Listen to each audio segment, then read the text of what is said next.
Hello, and welcome to the Mission Report with Chris Dosh. Most of my constituents and the listeners know that I've been actively involved in anti-human trafficking efforts. And although the subject has some differences, sexual abuse of children that does not involve the pedophile trafficking his or her victims, the trauma and devastation to the lives is directly analogous. My next guest has a story that I believe every adult in every church leader, and other organizations that are dealing with children should be aware of. I can think of no better way to introduce my next guest than the opening of an article by columnist Cynthia Smith. Imagine your sister calling to ask if she can come to see you. When she arrives, she sits down and cries as she hands you a piece of paper. On it is an email conversation detailing an event years ago when she and another person were both sexually abused by your dad. This happened to Jimmy Hinton, who grew up just 1 mile from where United 93 crashed outside Shanksville, Pennsylvania on September 11th, 2001. After completing a Master's of Divinity degree, Hinton became a pastor of Somerset Church of Christ in Somerset, Pennsylvania. This church had previously been led by his father for 27 years. Pastor Jimmy, you've detailed this in your book, The Devil Inside, how my minister fought their molested kids in our home and the church for decades, and how I finally stopped him. And going back to how that happened in your home, the first question I want to ask is, how is Alex, your sister? First of all, thank you for asking that. She's doing okay, and I think it's one of those things that, victims do as well as they can do. Given the circumstances that they went through. I mean, it's unimaginable pain, and they deal with the aftermath for the rest of their lives. But all things considered, she's doing really well. She is an absolute hero in my mind. The very fact that she disclosed, that saved countless other victims from becoming victims, and currently, at the time of his arrest, it stopped him from abusing four siblings who he was abusing at the time of his arrest. Alex single-handedly stopped that simply by having the courage to speak up. So she is a hero in my book, and she has a strong support system. Our family is a very, very good support system, and she's doing quite well, all things considered. Yeah, I can't imagine what your mother went through. I know she's been very, very supportive of you and your efforts. So your whole family going through this, it's definitely a significant event that you're going to be carrying with the rest of your life. But it's also impacting and has impacted your congregation. Do you want to talk a little bit about some things that the pushbacks and the surprising things that happened within your congregation? Yeah, I was only 2 years into ministry, so I was still in what's considered the honeymoon phase. And even though I grew up at that congregation, I had been away. I lived in Arkansas for 10 years. And my wife and I had moved back up here, and they were without a minister. And so, of course, because they knew me and knew me well and knew my background, they really sought me out. And I actually said no for a long time. And finally, my wife and I prayed about it, and we said, we just, for whatever reason, we feel pulled to be here in the Somerset area, and specifically with this congregation. It wasn't even 2 years in, and my sister Alex disclosed to me. And I think, we're talking a church of 60 members, a very small church. Yes. And I think some of the surprising things were, one, just how supportive the congregation was initially, because I came out of the gate, I mean, absolutely transparent. And I told the congregation, and I felt that was up to me to tell them that I was the one who reported him. And I said, right now, there's a pending investigation, so I don't want anybody running to his side. I don't want anybody jumping to conclusions or guessing what he did and didn't do. And I said, we have to let the facts bear themselves out. And my congregation was completely understanding of that. They were supportive. And we actually, uh, given all the circumstances with that, we began to grow. It was one thing that really surprised me. And looking back, I guess it makes sense. It's that people want transparency. Yes. They want to know that their kids are going to be safe. They want to know that somebody's not covering up abuse. I was very vocal about it. I mean, I was vehemently opposed to it. And my dad was telling me he was actually going to my congregation at the time that he was arrested. And he was talking about how he was going to come to church and he was under investigation and he still needed his support system. And I said, look, if you show up at this congregation, I will physically grab a hold of you by the neck and I'll escort you out and I'll have you trespassed. I said, you are not going to show up to this congregation while you're under investigation. He didn't know that I was the one who reported him. Yeah. So that was about a year after his arrest. He actually found out through his discovery package that it was Mom and I who had reported him. But yeah, lots of surprising things. We've had people leave the church because I continued to speak about child sexual abuse, and they just didn't want to hear it. They felt like we had kind of done our time, and what happened, and they didn't want me talking about it anymore. So, I had close friends leave the church over it. Well, it's important that it's brought out there and it's something that people are talking about because Satan's going to just keep pressing and pressing and pressing on this issue because he sees it a way of dividing families. Yes, and also dividing congregations. I know in your book you had talked about some of the things that as you've been helping other congregations deal with this. Of course, you actually had the opportunity to interview your father since he's been incarcerated and stuff. You learned an awful lot from him as well as your other studies. But there was one segment there where you were talking about where you were advising a couple churches and then they turned around and started welcoming or having sympathy and empathy towards that individual more than they were the victims. Can you address a little bit of that, what you learned from that, what your disappointments? Yeah, I mean, that actually happens more often than not. I would say in the vast majority of cases where there's a child sexual predator who's actually outed in a church, I would say, it's hard to get estimates because there aren't real studies, there aren't case studies behind this, but just in my experience, I would say over 90% of the time, churches are supportive of the abuser and not the victims. That really shocked me when I first started doing this. Now I just come to expect it. It was shocking because people looked at my mom and I as we were like these really rare gems that they just couldn't believe that I wouldn't first talk to my dad about it and try to get both sides of the story and they were shocked that we reported to the police and I said, what other option was there? Right.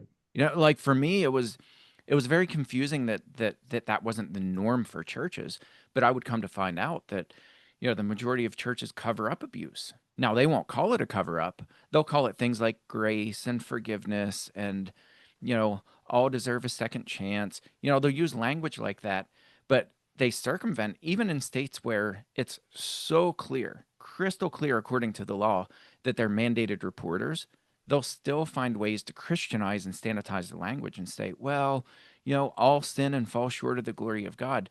So I think at the heart of the issue, it's a theological issue. It's really bad theology that causes really bad practices. And that includes Amen. denial, cover-ups, this rush to forgive the abuser, while not only ignoring the victims, but the more the victims cry out, the more the leadership gets really irritated with them.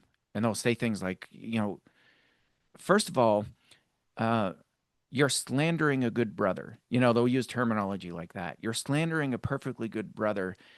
And if you're wrong, you will ruin this person's reputation.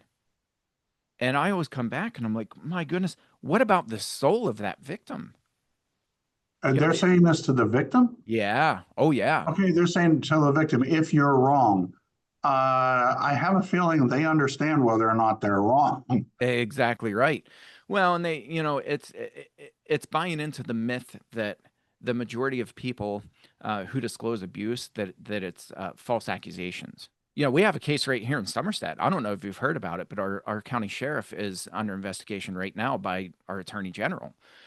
And you wouldn't believe the people coming out of the woodwork who are just like, I know this person. I've known the sheriff my whole life. And what about innocent until proven guilty? And this is all a sham. There's another guy who I know. I went to Shanksville with him. He's calling the victim. He named the victim's mother and is calling her out by name, saying she's running a smear campaign against Somerset County Sheriff. That's currently going on. I mean, right now as we speak. That's typical in the churches. Those kinds of responses are very typical, where the victims are doxxed, the victims and their families. That's why victims don't come forward. You expressed the exact right way to handle this whenever you brought it out to the church. You said there's an investigation ongoing. You don't take sides in it. You wait until the facts of the case come out. But by the same token, you've got a responsibility to take on or to be compassionate towards the victims of this and stuff if they're in the congregation. But we have a guy that I grew up with who is no longer allowed in our church for some similar situations. And our church he's been prosecuted. There are places and for people who have had the sexual addictions and the other stuff, there are Christian organizations out there that can actually help them. But getting them back into an environment, as the Bible says, flee from temptation. Don't bring a pedophile back into that environment where he or she could end up surrounded by children that, and in fact, on this, I want to go to something else. The smooth talking, the way that these people that have spent their entire lives grooming. Your father was pastor for 40 years and learned how to manipulate and use language. Do you want to talk about how that actually plays out in an environment like the church, where you want to be a good Christian, you want to love somebody that's in sin, love them out of it, but at the same time, you really have to be very wise in how you deal with them. But you want to talk a little bit about what you learned about the manipulation? Yeah, absolutely. I went into ministry because of my dad. I was very, very close to him. Out of 11 children, I'm right in the middle. I'm the 6th of 11 kids. I was the closest to my dad. I was very, very close to him. I thought that he walked on water, and not, I didn't put him on that big of a pedestal, but we were really good friends. And anytime I had any kind of questions or anything like that, anything in ministry that came up where I had problems or challenges, I would run to him. I would go to him. He was, I wrote about it in my book. We had the ideal childhood. It was a great childhood.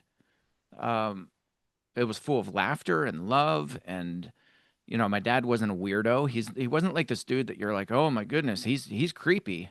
Stay away from him. He was the polar opposite. He was magnetic for both kids and adults. People just loved to be around him. He was smart. He was intelligent. He was funny. And so this came out of my dad's own mouth. He told me, he said, if you're trying on the prevention side of things, if you're trying to figure out when we're lying, just assume that as soon as we open our mouths, it's a lie. And he said, that's every pedophile.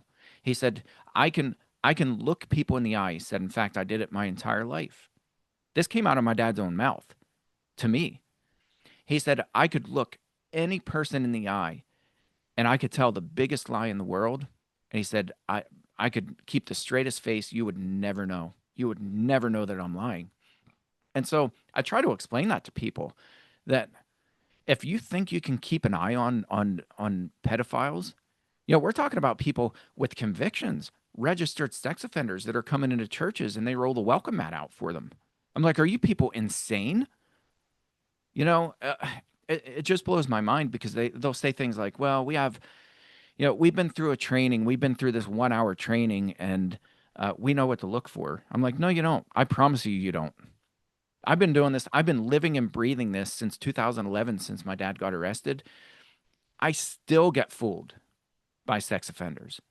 They're incredibly good at what they do, and the Bible speaks to that. You know, Paul talks about it in 2 Timothy chapter 3.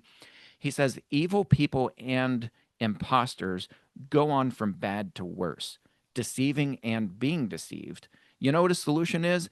It's not prayer groups. It's not inviting them into the church. It's not playing church with them and hoping that they get better and, providing support groups for them. Paul says, avoid such people.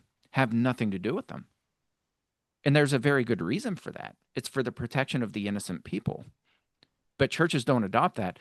I'm one of very few in the entire nation who we actually have it written into our church policy.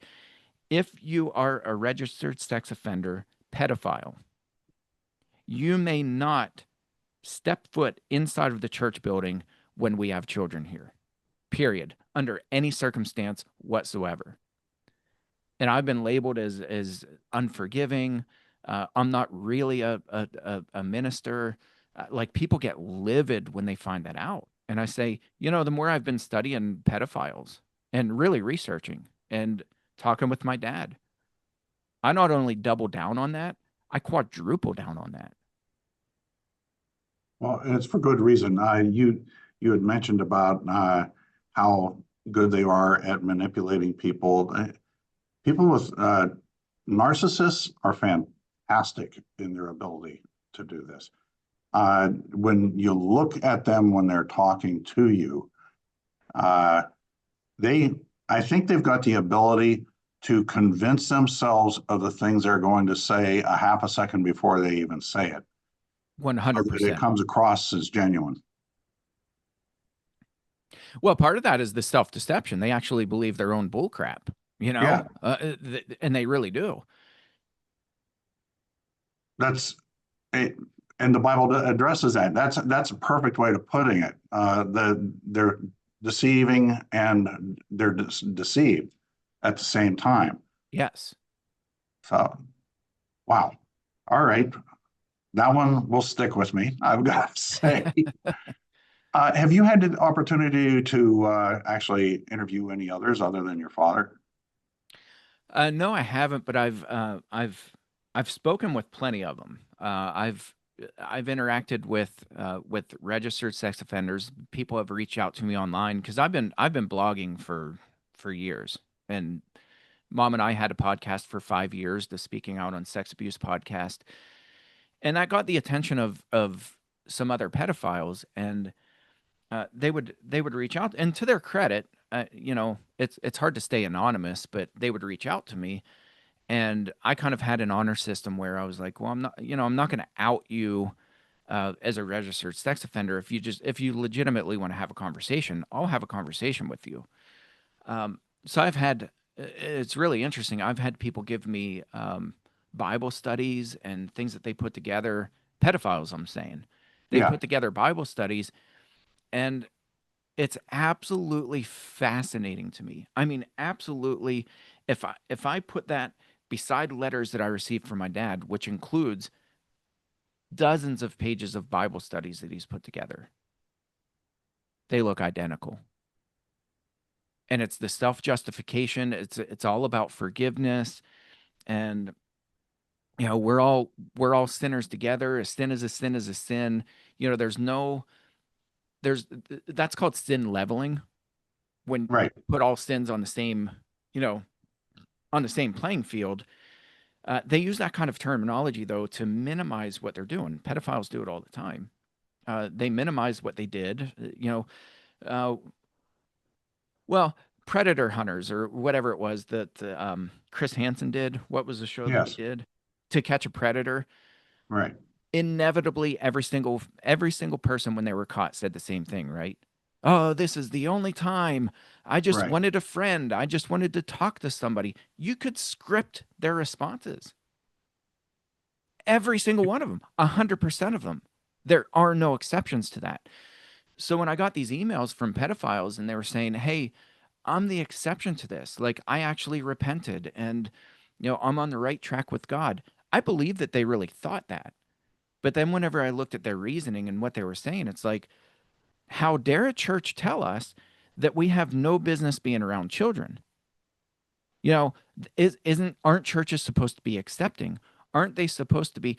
And so it's this notion that they can't even fathom a scenario where they're in a worship service minus children. We have written in our policy, if people are serious about repentance, we will bend over backwards. We will break our backs because we're going to bend so far over trying to help them out. We'll provide services where there are no children, adults only. Do you know how difficult that is to do for a small church Right. that's already strapped for volunteers?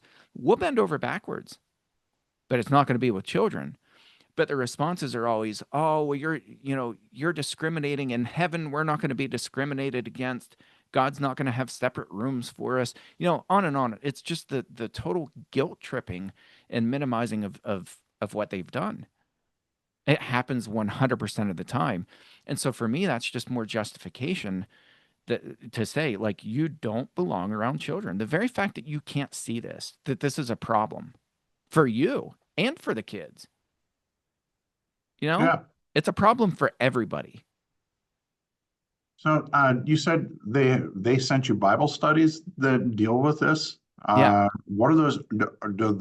Do the Bible studies actually also tend to try to justify what the pedophile is doing? Oh, the pedophiles are the ones who developed the Bible studies. And all it is a justification. Do you know of any material out there that's actually organized to help them to fully repent, seek God, and seek and understand why people don't trust them? I don't. I mean, honestly, uh, besides for myself, and I'm saying, like, I've been out there. I worked with 𝐂𝐻𝐸𝐺, Billy Graham's grandson. With Grace. I worked for Grace. I worked directly with 𝐂𝐻 for, I don't know, 4 years. I worked on his pilot program with him that he's now doing. I was one of like 2 or 3 certified trainers in the nation that would train churches under Grace. I did that for years. So I'm very well connected nationally. I know of nobody besides for Grace that has materials that explicitly say, like, we have got to separate the known pedophile from the children. I know of no other organization or individual who's doing it. So how does Grace approach that, and what types of materials do they have? They actually have very, very good resources. I was really impressed with their training program that they developed to train churches. Um, but it's all about the separation, and they quote the research. I mean, the research backs it up for all the reasons that you said. It's a temptation for them. For whatever reason, pedophiles are attracted to children. They're not curable. They're always going to be attracted to children.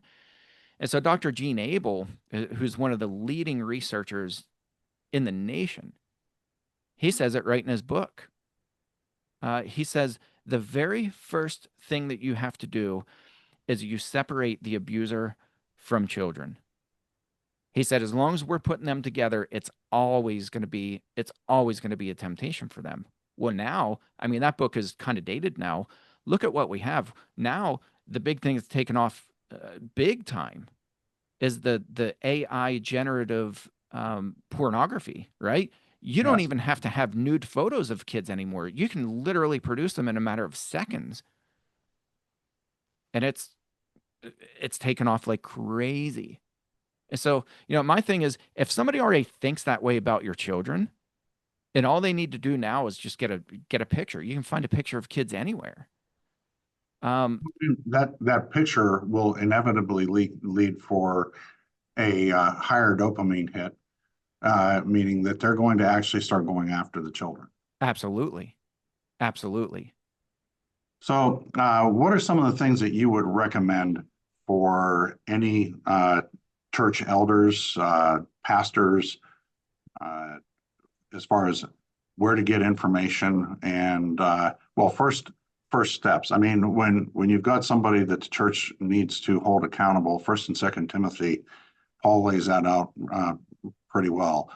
But Yes. if you would, as a pastor, kind of, if you're to speak to other pastors and to the church elders for Yeah, me. I mean, I would begin with Grace's website. It's netgrace.org, and I'm not, I don't even work with them anymore. I just got too busy to the point where I just couldn't. My plate was too full.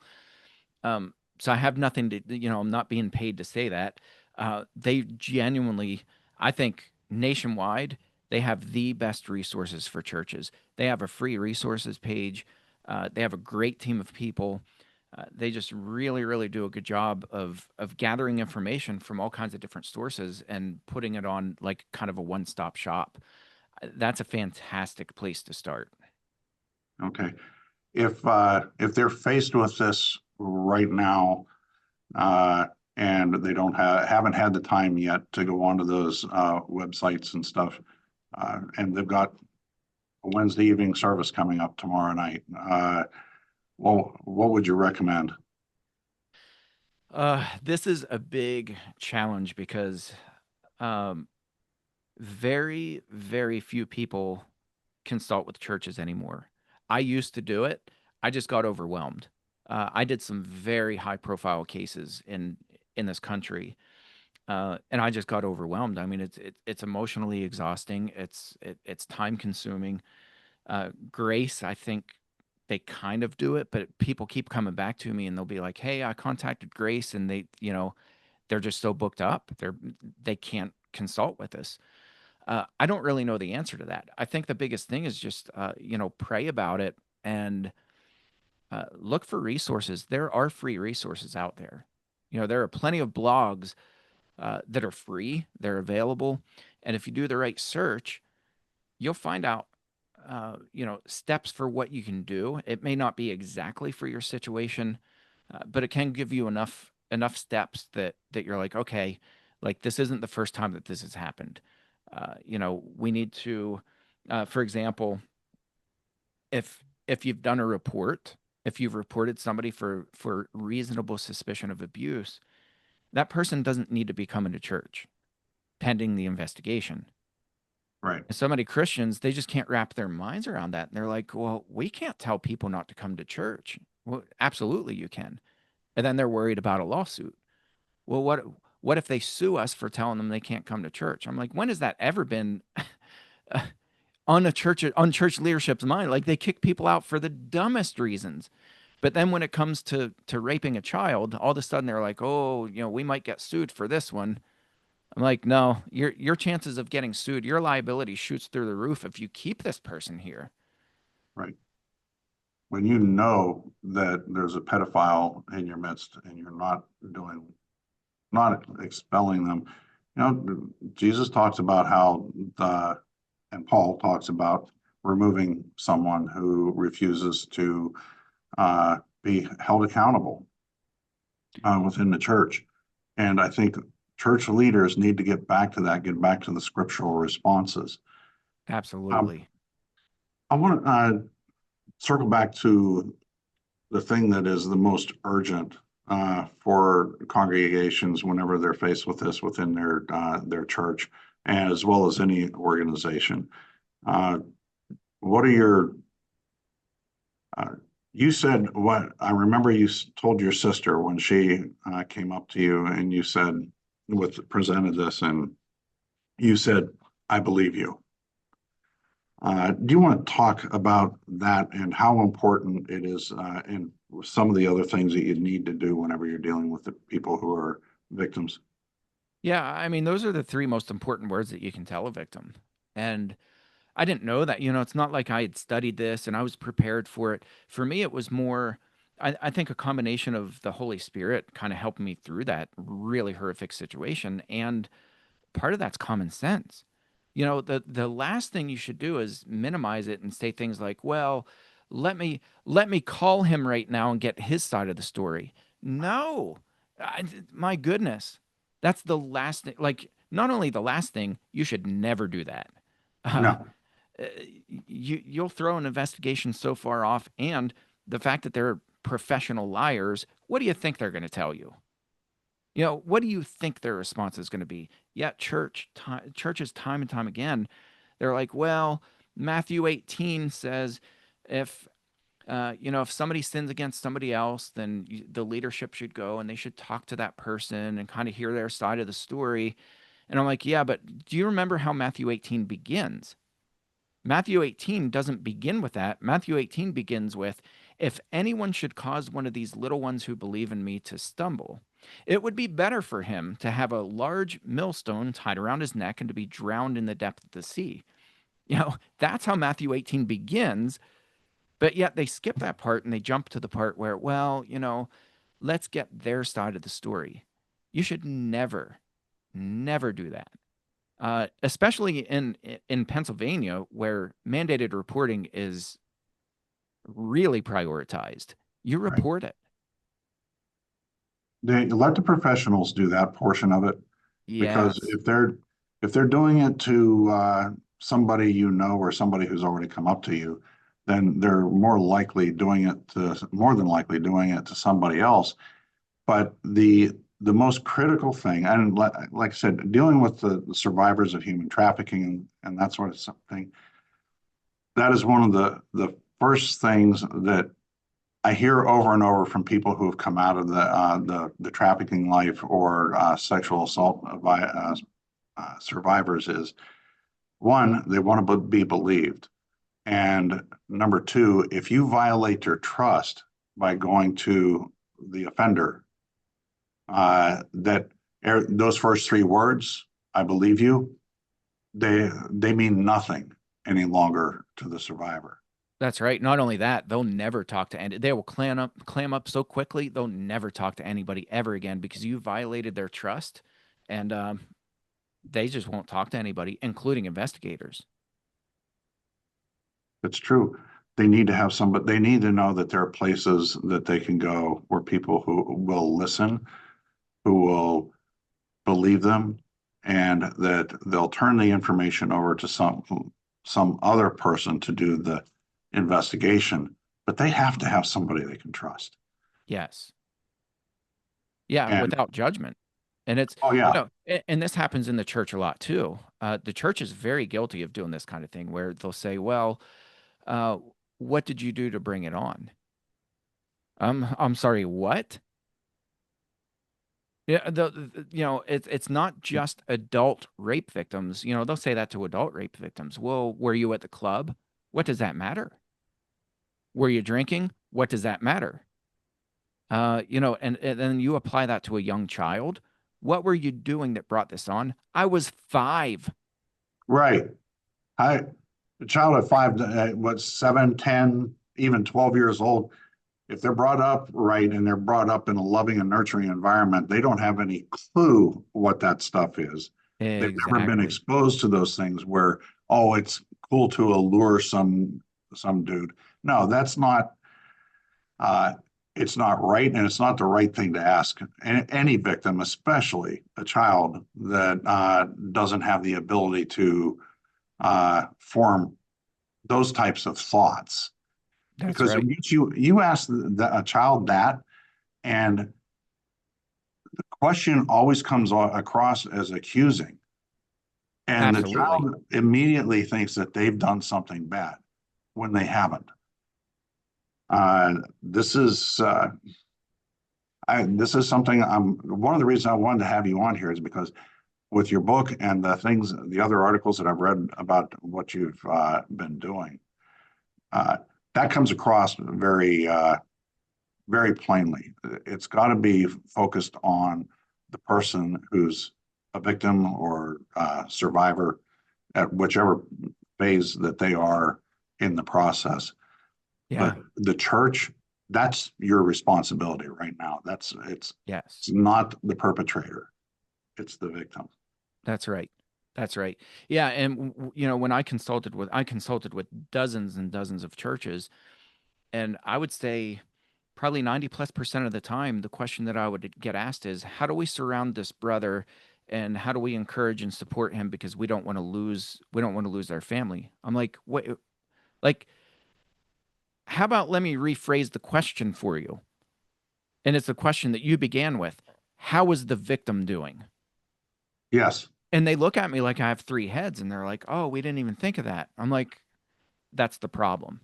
That's the How? problem. How does that not be the first question out of That's your right. mouth? I know. I know. But yet I'm here to tell you it's time and time and time and time and time again. Um, that is the expected response. When I work with churches, that's the expected. I expect churches to say, well, how do we surround this brother and how do we encourage him? How do we help him? I'm like, grab a millstone, toss it his direction, and then focus on the victim. Right. Something just came to my mind as we were in this part of this discussion is that, most of the elders in the church don't have the direct interaction with the child, but they do have direct interaction with these attractive people that are adults that have been communicating with them every Sunday or perhaps throughout the week. So they've got a relationship with them where they didn't have it with the child. So That's right. I'm kind of thinking maybe that's where this is coming from, but still your mindset has got to be that child, the innocent. I agree 100%. I think that relationship is what causes a lot of people because we hear it, right?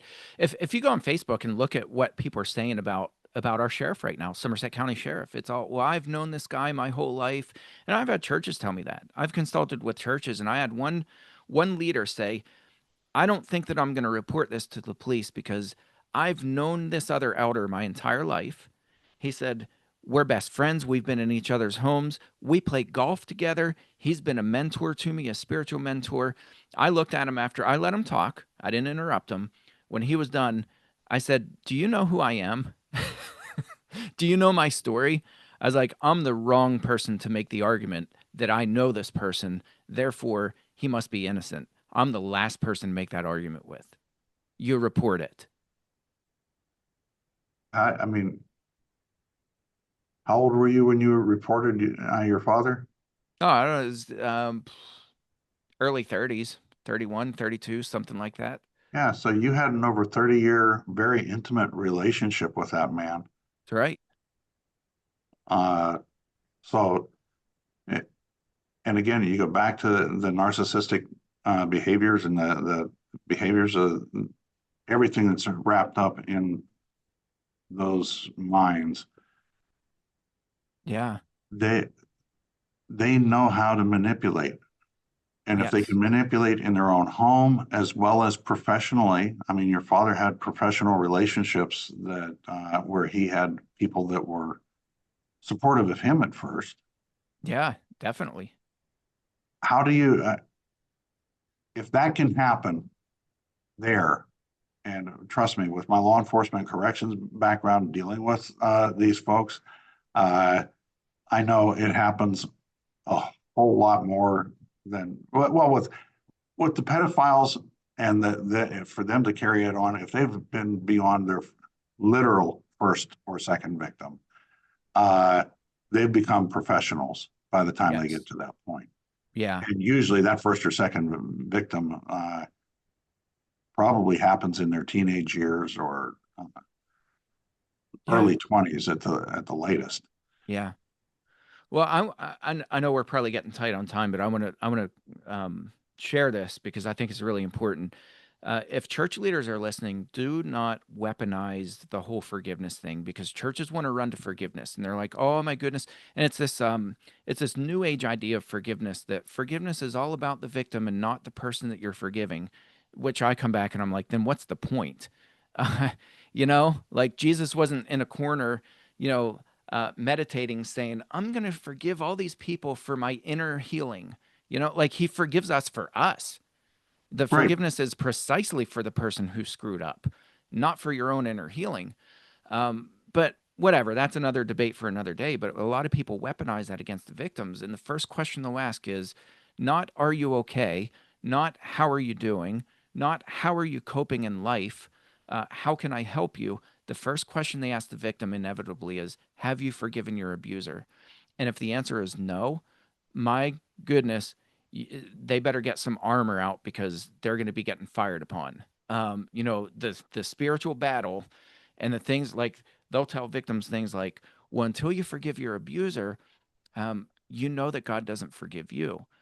And, you know, I come back with that, you know, a couple things. One, again, it's a theological discussion for another day, but forgiveness in the Bible is conditional. It's conditioned Yes. upon repentance. All right. Yes. Number two, victims don't need forgiveness to forgive somebody who's a deadbeat who absolutely wrecked their lives. They don't need to forgive them for healing. What they need is justice, right? Yes. They want to know I'm protected. Somebody believes me, and the law is doing something about it to protect me and other victims from this person who's a threat to society. They want justice. Absolutely. And there are some that are even prescient enough to understand that that justice needs to happen quickly so that it doesn't happen to others.